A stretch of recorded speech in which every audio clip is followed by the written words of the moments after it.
ही लाल भोपळ्याची भाजी पहा किती चमचमीत दिसत आहे। तर आज मी बनवणार आहे अगदी झटपट साध्या सोप्या पद्धतीने लाल भोपळ्याची भाजी। तर चला वेळ न घालवता पटकन रेसिपीला सुरुवात करूया। त्याआधी जर तुम्ही या चॅनलवरती पहिल्यांदाच आले असाल तर नक्की या चॅनलला सबस्क्राईब करा। मी इथे एक लाल भोपळा घेतला आहे। आता हा भोपळा कापून घेऊया।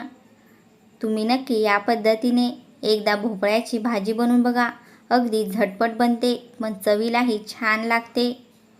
भोपळा आता कापून आणि सोलून घेऊ, त्याच्या आतमधल्या बिया देखील काढून घेऊ। तर पहा, भोपळा मी इथे मोठ्या मोठ्या फोडींमध्ये कापून घेतला आणि धुवून देखील घेतला आहे। आता कढईमध्ये तेल घालून घेऊ। तेल चांगलं कडकडीत असं गरम करून घेऊया। तेल आता गरम झालं आहे। 1 चमचा मोहऱ्या घालून घेतल्या। मोहऱ्या चांगल्या तडतडून देऊ।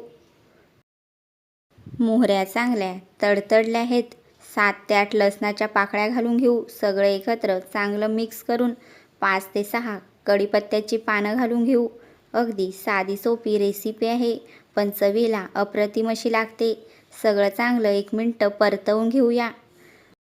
अर्धा चमचा हळद घालून घेऊ।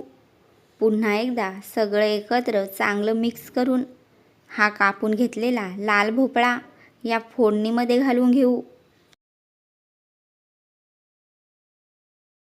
भोपळा चांगला फोडणीमध्ये परतवून घेऊया। वरून चवीपुरतं मीठ घालून घेऊ।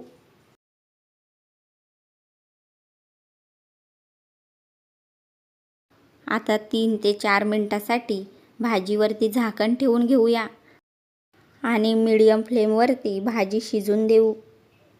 तर इथे 3 मिनिटं झाले आहेत। मी झाकण काढून घेतलं। मी भाजीमध्ये थोडं देखील पाणी घातलेलं नाही। भाजीमध्ये 1 चमचा लाल तिखट मसाला घालून घेऊया।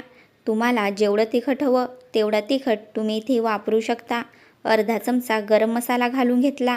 आता पुन्हा सगळं एकत्र परतवून घेऊ। 3 ते 4 मिनिटासाठी पुन्हा भाजीवरती झाकण ठेवून घेतलं। ही लाल भोपळ्याची भाजी अगदी झटपट बनून तयार होते।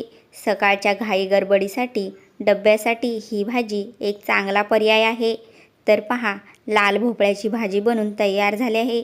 या भाजीमध्ये मी थोडासुद्धा पाण्याचा वापर केलेला नाही। आता आपण गॅस बंद करून घेऊया। तर तुम्हाला माझी ही रेसिपी कशी वाटली मला नक्की कमेंट करून सांगा। आणि जर तुम्हाला माझी ही रेसिपी आवडली असेल तर नक्की माझ्या चॅनलला सबस्क्राईब करा आणि बेल आयकॉन दाबायला विसरू नका, जेणेकरून अशाच माझ्या नवीन नवीन रेसिपींचे नोटिफिकेशन तुम्हाला मिळत राहतील।